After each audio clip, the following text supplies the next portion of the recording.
Hello बच्चों, आज हम लेके आए हैं ऊष्मीय प्रसार कैलोरीमिति के पहले भाग को। यदि आपने इससे पहले वाले चैप्टर की वीडियो नहीं देखा है तो इस वीडियो के डिस्क्रिप्शन बॉक्स में जाइए, वहां पर लिंक मिल जाएगा। चलिए बच्चों, पहली हेडिंग आपके स्क्रीन पर है ताप तथा ऊष्मा। माना मेरे पास दो वस्तु हैं, समझिएगा। इस वस्तु का क्या है बेटा? ताप। ताप जो है, देखिए बच्चों, ताप या ऊष्मा की परिभाषा आइए हम लेके आए हैं। इसमें क्या कह रहा है? जब ए और बी जो वस्तु हैं उस संपर्क में नहीं होते हैं। मान लो इनका जो टेम्परेचर है, मान लीजिए इसका है 35 डिग्री सेल्सियस, इसका मान लीजिए 15 डिग्री सेल्सियस है। ठीक है, जब हम संपर्क में रख देंगे तो बेटा जो जो ज़्यादा टेम्परेचर की जो वस्तु होगा तो इसमें ऊष्मा स्थानांतरण होने लगेगा। किसकी तरफ? इसकी तरफ। जब संपर्क में रखेंगे तो हीट जो है स्थानांतरण होने लगेगी, ऊष्मा जो है स्थानांतरण होने लगेगी। ये कब तक होगा? जब तक दोनों के ताप बराबर ना हो जाए। जब तक दोनों, देखिए, जब इधर चला जाएगा, जब तक दोनों के 25-25 ना हो जाए तब तक ये रुकने वाला नहीं है। क्योंकि बेटा इससे ये ट्रांसफ़र होगा, क्योंकि 35 और 15 टोटल होता है 50, और 25-25 50। अब जब ये बराबर हो जाएंगे तो अब इन्हें हम कहेंगे ये तापीय साम्य है। किस में है बेटा? ये तापीय साम्य में है, साम्य में हैं। और इसे हम क्या कहेंगे? तापीय साम्य नहीं है। तापीय तापीय साम्य में नहीं है, साम्य में नहीं है। तो बेटा तापीय साम्य का मतलब जब दोनों के ताप बराबर हो जाते हैं तो तापीय साम्य है, जब दोनों के ताप बराबर नहीं होते तो तापीय साम्य नहीं है। तो ए और बी कौन बेटा? ए और बी तापीय साम्य है, ए और बी तापीय साम्य नहीं है। तो आइए बेटा पहले हम ऊष्मा की परिभाषा दे दें। किसकी? ऊष्मा। आइए ऊष्मा की डिफिनेशन हम लिखते हैं। क्या है इसकी डिफिनेशन? इसमें लिखेंगे ऊष्मा ऊष्मा ऊर्जा का एक रूप है, एक रूप है। ठीक है, जिसका जिसका स्थानांतरण जिसका स्थानांतरण जिसका स्थानांतरण दो दो या दो से अधिक दो या दो से दो या दो से अधिक अधिक निकाय निकाय के बीच ऊष्मा के अंतर के कारण होता है। मतलब ताप के अंतर के कारण होता है। क्या कह रहा है बेटा? ऊष्मा जो है ऊर्जा का एक रूप है जिसका स्थानांतरण दो या दो से अधिक निकाय के बीच ताप के अंतर के कारण होता है। ठीक है, और जब दोनों वस्तुओं के ताप बराबर हो जाते हैं तो ऊष्मा का स्थानांतरण रुक जाता है। अब बच्चों इसमें ऊष्मा का स्थानांतरण नहीं होगा। ठीक है, इसमें ऊष्मा का स्थानांतरण होगा कब तक? जब तक दोनों के ताप बराबर नहीं हो जाते। ये ऊष्मा की परिभाषा है। आइए दूसरी हेडिंग देख लेते हैं बच्चों हम। क्या है? ताप। आइए ताप में देखते हैं क्या लिखना है। देखिए बच्चों, ताप की परिभाषा क्या है? किसी वस्तु का वह गुण किसी वस्तु का वह गुण किसी वस्तु का वह गुण जिससे जिससे यह पता चलता है कि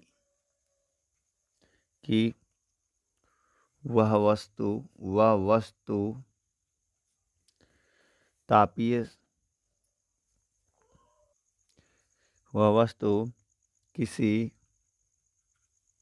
किसी अन्य वस्तु के साथ तापीय साम्य है या नहीं।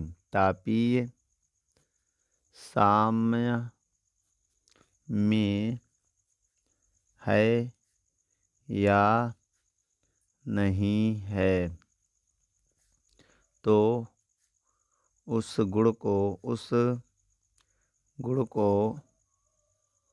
ताप कहते हैं। ताप कहते हैं। तो बच्चों, ये है ताप की परिभाषा वीडियो। अब ताप को हम ये भी कह सकते हैं किसी वस्तु का जो ताप है, जिससे हमें यह पता चलता है वो वस्तु कितनी गर्म या कितनी ठंडी है। अब देखिए, जिस वस्तु का ताप ज़्यादा है तो उसमें ऊष्मा भी ज़्यादा होगी। तो याद रखना, ऊष्मा ज़्यादा से कम की तरफ ही जाता है। जैसे कि पानी का बहाव होता है, ऊंचे से नीचे की ओर जाता है, वैसे ऊष्मा भी ऊंचे टेम्परेचर से नीचे टेम्परेचर की ओर गति करता है। जब इनको संपर्क में रखेंगे तभी तो गति करेगा बच्चों ना। उसी के आधार पर डिफिनेशन दी गई है, वीडियो को रोककर नोट कर लें। जो अगली हेडिंग है, गैसों के भौतिक गुण।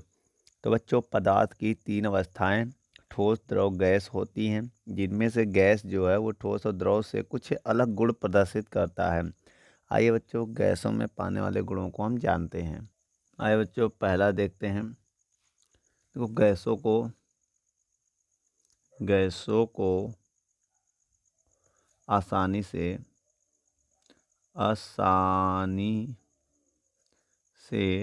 दबाया जा सकता है। दबाया जा सकता है। ठीक है बच्चों। और इनका दूसरा जो पॉइंट है वो ये, इनका अपना कोई निश्चित आयतन या आकार नहीं होता है। इनका अपना कोई निश्चित आकार और आयतन नहीं होता है। आकार और आयतन नहीं होता है बच्चों। ठीक है। और इन्हें जिन बर्तन में रखा जाता है तो उसी के आयतन को घेर लेती हैं। ठीक है। तीसरा पॉइंट क्या है बच्चों? तीसरा पॉइंट ये है, जब कोई पदार्थ गैस अवस्था में होता है, जब कोई पदार्थ जो होता है, जब कोई पदार्थ गैस अवस्था में होता है, किस अवस्था में? गैस अवस्था में होता है,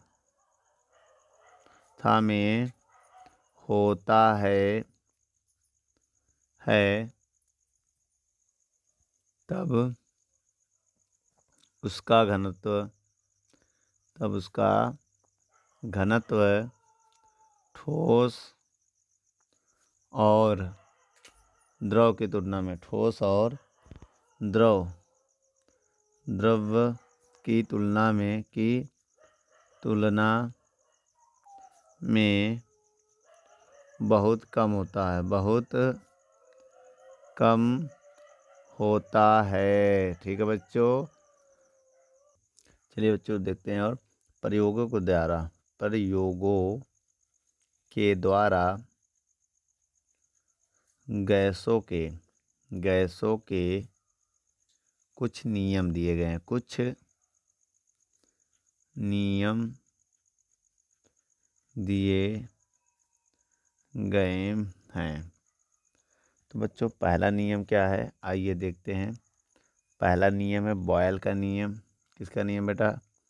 बॉयल का नियम। ठीक है। दूसरा नियम क्या है बच्चा? दूसरा नियम है बेटा चार्ल्स का नियम। ठीक है। चार्ल्स का नियम। और तीसरा नियम है बच्चों, जिसे हम लोग बोलते हैं दाब का नियम। किसका? दाब का नियम। तीसरा नियम किसका बच्चों? दाब का नियम। चलिए बच्चों, आगे हम देखते हैं। ये आपके स्क्रीन पर पहला नियम है बॉयल का नियम। बारी बारी से तीनों नियम हेडिंग बाय हेडिंग देखेंगे, फिर अगले सवालों की तरफ बढ़ेंगे। चलिए बच्चों, बॉयल के नियम को हम देखते हैं। तो क्या लिखेंगे? इस नियमानुसार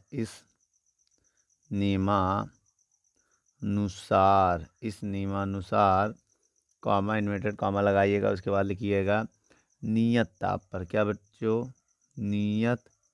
नियत ताप पर किसी किसी गैस का आयतन, किसी गैस का आयतन उसके दाब के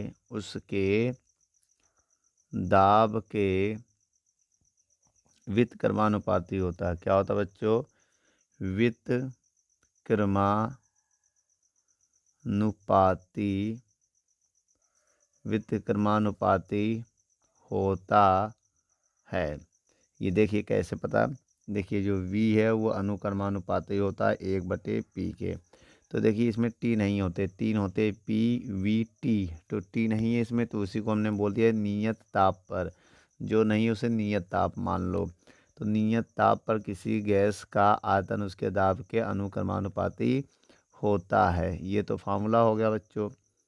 इसके बाद देखिए जब यहाँ पर ये प्रोपोर्शनल टू हटता है तो कांस्टेंट में के आता है। तो v बराबर के गुणे 1/p। तो p इधर आ जाएगा तो पी वी बराबर हो जाएगा के। क्या के का मतलब क्या होता है बेटा? नियतांक। के का मतलब क्या हो जाएगा? नियत या नियतांक। ठीक है।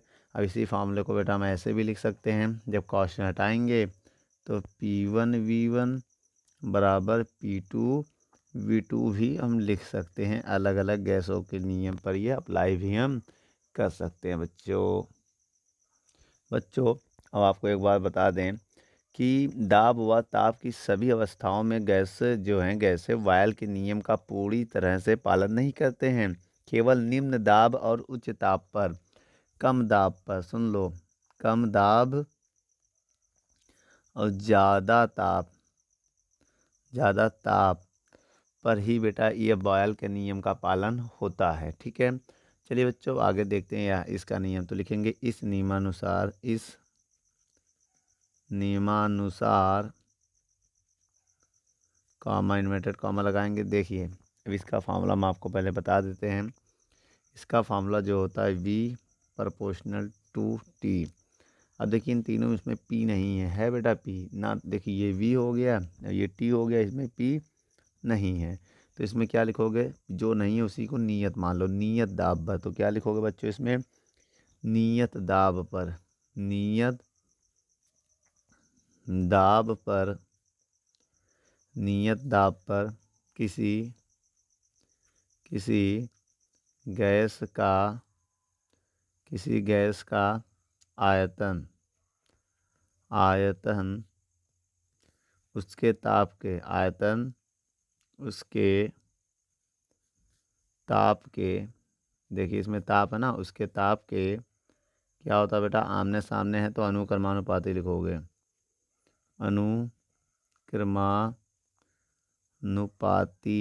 अनुक्रमानुपाती होता है। क्या है? होता है। ठीक है, ये हो गया है। अब हम आपको एक बात बता दें। अब देखिए प्रोपोर्शनल टू हटाओगे, v प्रोपोर्शनल टू आओगे, कांस्टेंट में क्या आएगा? के इंटू टी। तो v/t बराबर के। भाई टी बटे में लग गया। ये नियतांक होता है। क्या होता है? नियतांक। हम आपको बता दें जब ये नियतांक हटाओगे तो v1/t1 बराबर v2/t2। तो ये आ जाएगा हमारा फार्मूला। दो फार्मूला अलग अलग कंडीशनों पर बच्चों। अब इसके बाद क्या होगा? वीडियो को रोक कर नोट कर लो। इसके बाद हम तीसरा दाब का नियम भी देखते हैं। आइए बच्चों दाब का नियम भी देख लेते हैं। ये है P प्रोपोर्शनल टू T। ठीक है। इसमें क्या नहीं है? इसमें V नहीं है, आयतन नहीं है। तो इसकी डिफिनेशन में क्या लिखेंगे? इस नियमानुसार क्या लिखेंगे? इस नियमानुसार कॉमा इन्वर्टेड कॉमा नियत आयतन पर किसी गैस का दाब उसके ताप के आमने सामने बेटा तो अनुक्रमानुपाती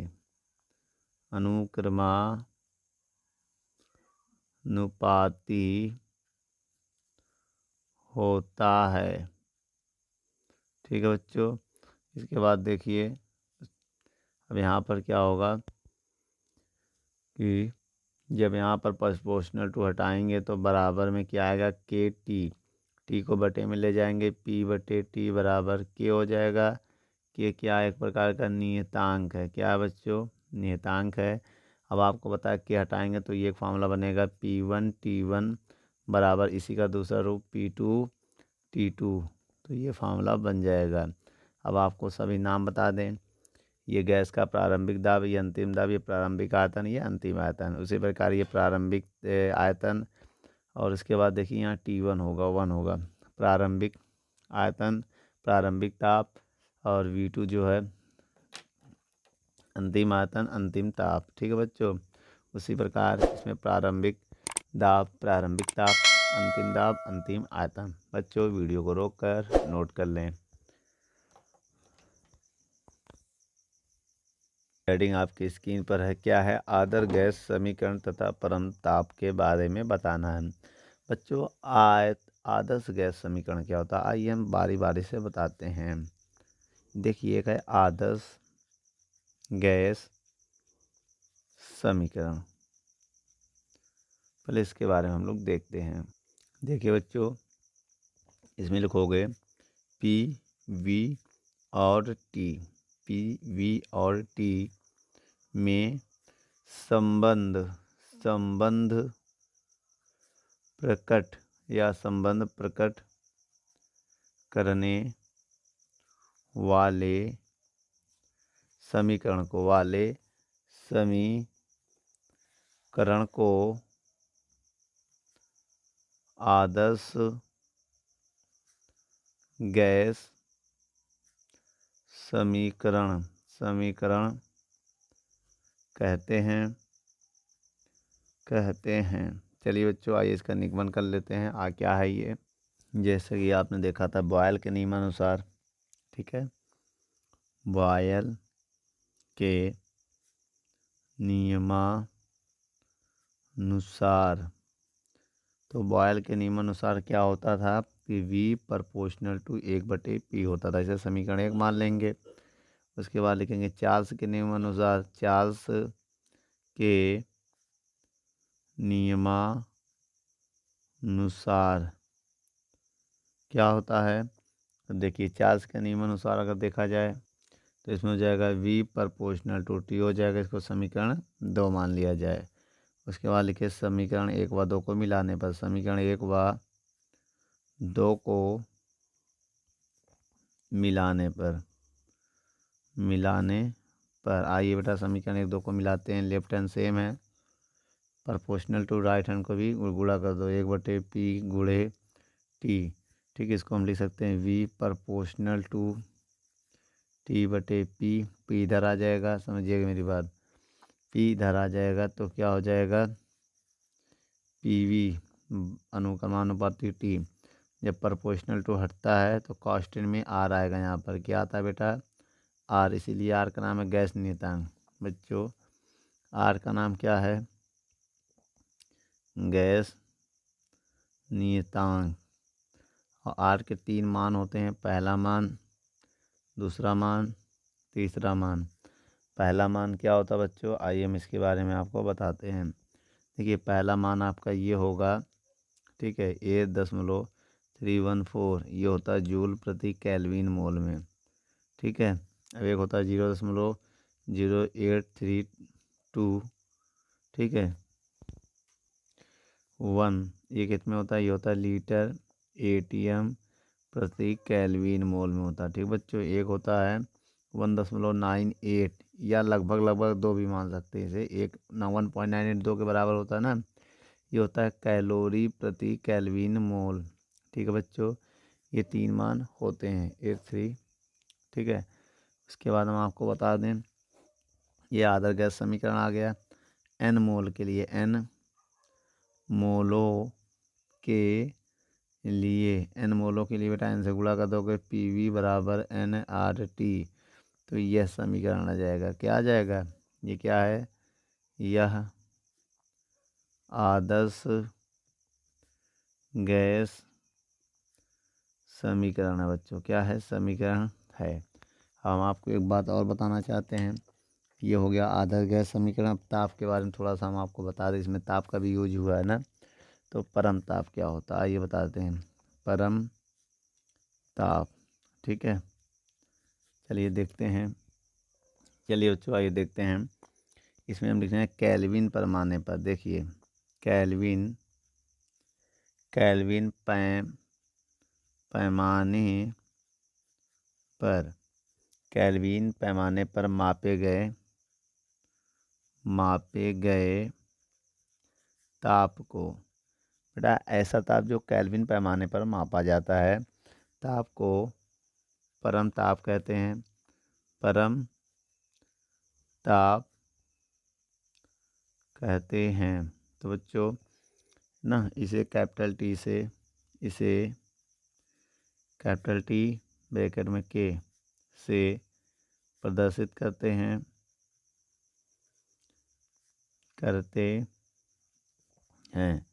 माना कोई वस्तु है जिसका टेम्परेचर डिग्री सेल्सियस में दिया, तो उसे केल्विन में बदलने के लिए हम क्या करेंगे, जो भी टी दिया है डिग्री किस में, सेल्सियस में, उसमें 273 को हम ऐड कर देंगे।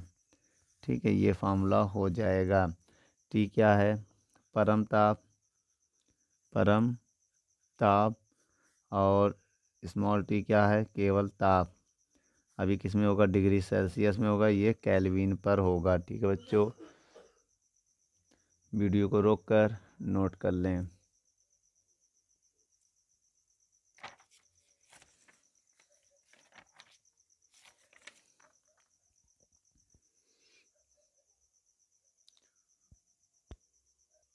इसी प्रकार बच्चों ठोस में, जैसे मेरे पास कोई ठोस है, क्या है, कोई ठोस है, तो इसमें तीन होते हैं, एक होता है लंबाई,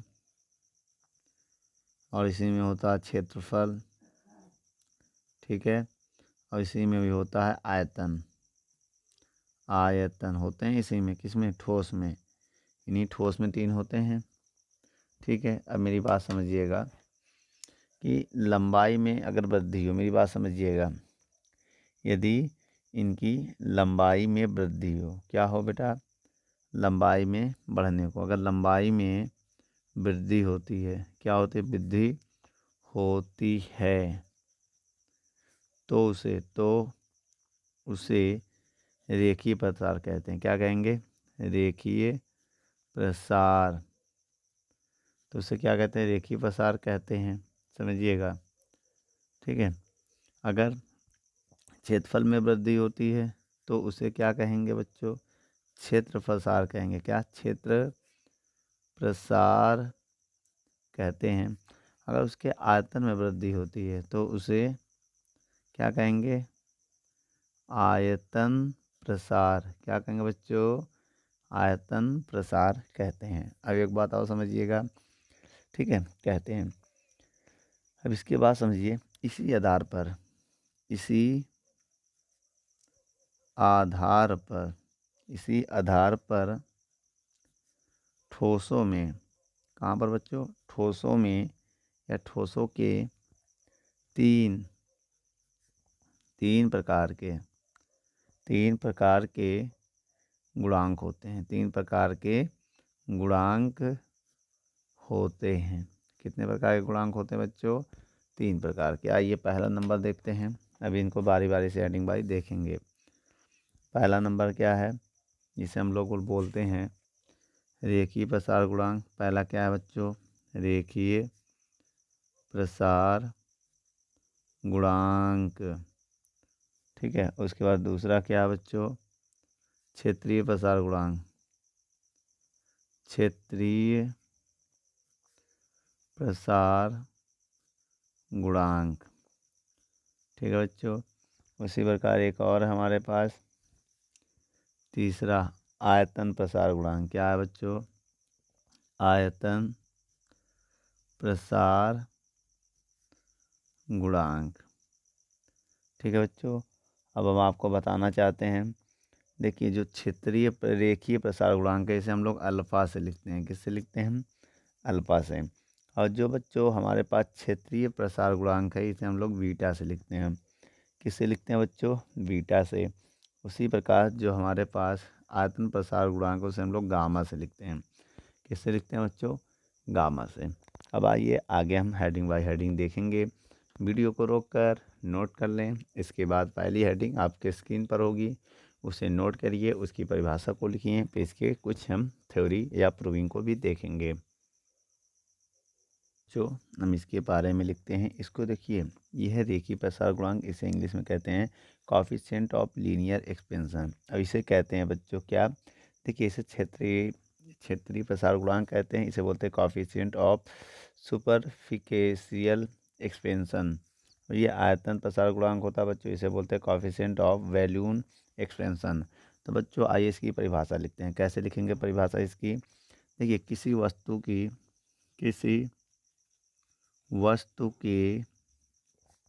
वस्तु के ताप को 1 डिग्री सेल्सियस बढ़ाने पर उसके लंबाई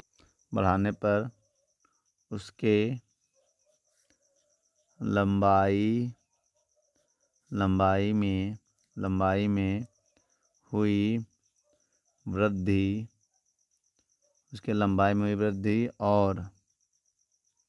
और प्रारंभिक लंबाई के अनुपात को क्या कहते हैं? रेखीय प्रसार गुणांक कहते हैं। क्या कहते हैं बच्चों? रेखीय प्रसार गुणांक कहते हैं। क्या बच्चों? रेखीय प्रसार गुणांक कहते हैं। इसे अल्फा से प्रदर्शित करते हैं। आइए बच्चों इसके फार्मूले को देखते हैं। इसका फार्मूला ज़रा देखिए क्या है। देखिए, इसका फार्मूला है अल्फ़ा बराबर क्या है बच्चों? अल्फ़ा बराबर लंबाई में वृद्धि, समझिएगा मेरी बात, लंबाई में वृद्धि, ठीक है। तो लंबाई में वृद्धि बटे प्रारंभिक लंबाई, ठीक है, प्रारंभिक लंबाई गुणे तापांतर, मतलब ताप में वृद्धि, ये होता है फार्मूला। तो इसको थोड़ा अच्छा करने के लिए आप ऐसे भी लिख सकते हैं, अल्फ़ा बराबर डेल्टा। देखिए, लंबाई में वृद्धि को हम लोग डेल्टा एल से लिखते हैं, प्रारंभिक लंबाई को एल, और ताप में वृद्धि को डेल्टा टी से। तो ये जो फार्मूला है किसमें आ गया है? डेल्टा एल लंबाई में वृद्धि है, एल प्रारंभिक लंबाई है, और ताप में वृद्धि को हमने डेल्टा टी से लिखा है, ठीक है बच्चों। अब आइए हम दूसरी परिभाषा देखते हैं। दूसरी परिभाषा क्या है, ज़रा उसको हम समझने की कोशिश करते हैं। देखिए, सेम ऐसा ही है। जहाँ पर देखिए मेरी बात समझिएगा, जहाँ जहाँ लंबाई है वहाँ वहाँ क्षेत्रफल कर दो, जहाँ जहाँ लंबाई वहाँ वहाँ क्षेत्रफल कर दो, तो हो जाएगी परिभाषा इसकी। चलिए आइए हम लिख कर दिखाते हैं ये परिभाषा में क्या कहना चाहता है। तो यहाँ लिखेंगे हम, किसी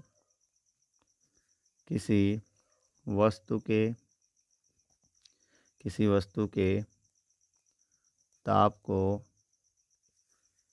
1 डिग्री सेल्सियस बढ़ाने पर उसके क्षेत्रफल में हुई वृद्धि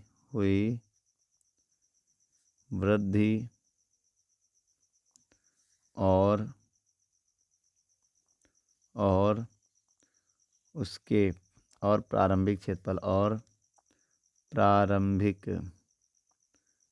प्रारंभिक क्षेत्रफल के अनुपात को क्या कहते हैं बच्चों? क्षेत्रफलीय प्रसार गुणांक कहते हैं। क्षेत्रीय प्रसार गुणांक कहते हैं। गुणांक क्या है कहते हैं? कहते हैं।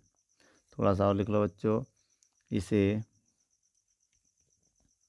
इसे अल्फ़ा से प्रदर्शित करते हैं। इसे अल्फ़ा से प्रदर्शित करते हैं। आइए बच्चों इसकी फार्मूले को देखते हैं। इसमें देखो बीटा होता है। बीटा बराबर फार्मूला होता है क्षेत्रफल में वृद्धि। क्षेत्रफल में वृद्धि बटे प्रारंभिक क्षेत्रफल। प्रारंभिक क्षेत्रफल गुणे ताप में वृद्धि। ताप में वृद्धि ये हो गया। इसके बाद समझिएगा, इसके बाद का जो क्वेश्चन है इसी को फार्मूले रूप में देखिए। डेल्टा ए माने होता है क्षेत्रफल में वृद्धि। ठीक है बच्चों, क्या होता है? क्षेत्रफल में वृद्धि बटे प्रारंभिक क्षेत्रफल गुणे तापांतर, ये होता है फार्मूला। अगर इसका मान 1 हो जाएगा तो ये इसके अनुपात को ये कहेंगे कि नहीं कहेंगे? तो ठीक है बच्चों, अब आइए तीसरा देख लेते हैं। तीसरा परिभाषा क्या है बेटा? जहाँ जहाँ क्षेत्रफल है यहाँ यहाँ आयतन कर देना, इसकी परिभाषा हो जाएगी। क्या लिखोगे? किसी वस्तु के ताप को 1 डिग्री सेल्सियस बढ़ाने पर उसके आयतन, यहाँ पर आयतन कर दोगे, इसकी परिभाषा बता रहे हैं। आयतन में हुई वृद्धि और प्रारंभिक आयतन के अनुपात को, अब इसकी जगह पर ये लिख लेना, आयतन प्रसार गुणांक कहते हैं। ठीक है, इसे गामा से प्रदर्शित करते हैं। तो इसकी परिभाषा आप लिख लोगे बेटा। जहाँ जहाँ क्षेत्रफल वहाँ वहाँ आयतन कर लोगे तो इसकी परिभाषा हो जाएगा। क्षेत्रीय को आयतन कर देना तो इसकी परिभाषा हो जाएगा अल्फ़ा की जगह। देखिए आप 1 मिनट, यहाँ पर बीटा होगा बच्चों। देखिए बीटा, तो बीटा होगा, करेक्शन हो गया, आप सही कर लेना यहाँ। देखिए यहाँ अल्फ़ा, यहाँ बीटा, तो यहाँ गामा हो जाएगा। ठीक है, इसे अल्फ़ा से प्रदर्शित करते हैं, इसे बीटा से, तो इसे गामा से। इसकी परिभाषा आप नोट कर लोगे। चलिए इसके हम लिख दे रहे हैं। इसे गामा से प्रदर्शित करते हैं। प्रदर्शित करते हैं। बाकी परिभाषा आप लिख लीजिएगा। ठीक है, यहाँ लिख दे रहे हैं परिभाषा आप लिखो। आप लिखो, समझ में आ गया होगा। ठीक है, परिभाषा आप लिखो। कैसे लिखोगे? किसी वस्तु के ताप को 1 डिग्री सेल्सियस बढ़ाने पर उसके आयतन, यहाँ पर आयतन कर देना, में वृद्धि, आयतन में हुई वृद्धि और प्रारंभिक आयतन के अनुपात को आयतन प्रसार गुणांक कहते हैं। उसे गामा से प्रदर्शित करते हैं। आइए बच्चों इसके फार्मूले को भी हम लिख दे रहे हैं। फार्मूला क्या है? गामा बराबर आयतन में वृद्धि, आयतन में वृद्धि बटे प्रारंभिक आयतन गुणे ताप में वृद्धि। ताप में वृद्धि, तो इसका फार्मूला क्या होगा बच्चों? डेल्टा वी बटे वी गुणे डेल्टा टी, ये हो जाएगा फार्मूला। तो बच्चों अगर मेरी वीडियो आपको अच्छी लगे तो लाइक, शेयर एंड सब्सक्राइब करना मत भूलें। ऐसी ही वीडियो हम लाते रहेंगे। तो बच्चों 3 है, 3 की तीनों परिभाषा हमने आपको बता दिया है। वीडियो को रोककर नोट कर लें। अब आगे के भाग हम अगले वीडियो में लेके आएंगे। दोस्तों यदि हमारी वीडियो आपको अच्छी लगे तो लाइक, शेयर एंड कमेंट करिए। और भी अगर आप किसी टॉपिक पे वीडियो चाहते हैं तो हमारे कमेंट बॉक्स में जाके कमेंट करें, तो हम उस पर बहुत ही जल्द से जल्द वीडियो को बनाएंगे। चलिए धन्यवाद।